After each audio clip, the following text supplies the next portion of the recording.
And this is this next one.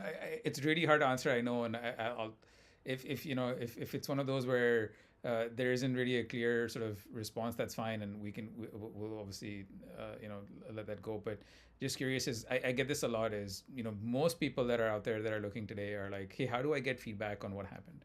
How do I figure out why I got rejected? I did 2 interviews and then I heard nothing, or it felt like it was really good and I got denied. So is there? And I know this is a really hard one to answer, so I'll leave it at there. Like share whatever you No, I think get it. is there, I'll, just I'll because I'll this hit it head comes up on. a lot, and just from your and I kind of know the answer, but I want you to share your perspective on this. Yeah, I'll hit it head on. I mean, I think on in one hand, people are scared to have a hard conversation. People are nervous about what the receiver is going to feel and think because they didn't get the job. I do understand that some companies objectively do not give feedback. The same way some companies have a policy where they do not give a reference, but they'll verify employment. I get that. That's probably a legal compliance thing, that internal controls type thing.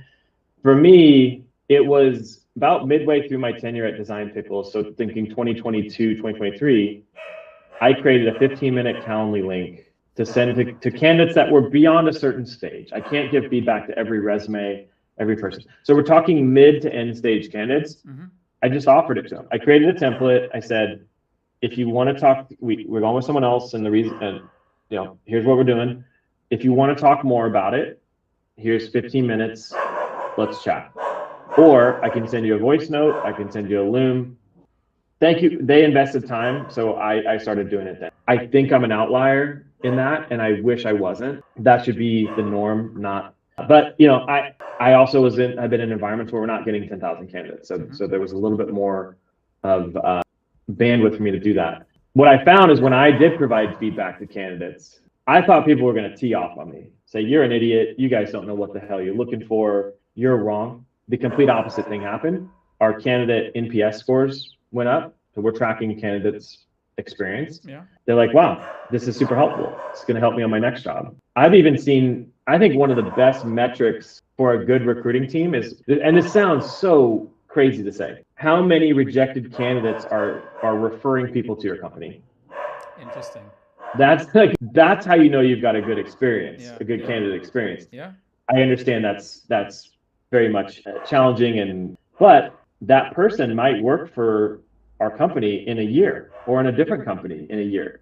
But I think to go back to the original question, I think it's volume. There might be some legal or compliance reason. I also think it's a little bit of fear of being the one that has to reject people. It is easier just to say reject. Yeah. Move on. Yeah. Yeah. I get. That is the easiest way to do it. I will say, if there's any recruiters listening to this, it's never been easier to be a memorable recruiter because you know what you have to do to create that amazing experience for people that you're not hiring. Yeah. Yeah. I'm curious now. I mean, how would you tell if someone that was rejected is recommending the company to someone else? It'd have to be pretty organically. In my experience, it's been organic through engagement on LinkedIn, through email. Hey, I saw you guys posted a VP of engineering. Like, my former leader's looking. I had a great experience with you.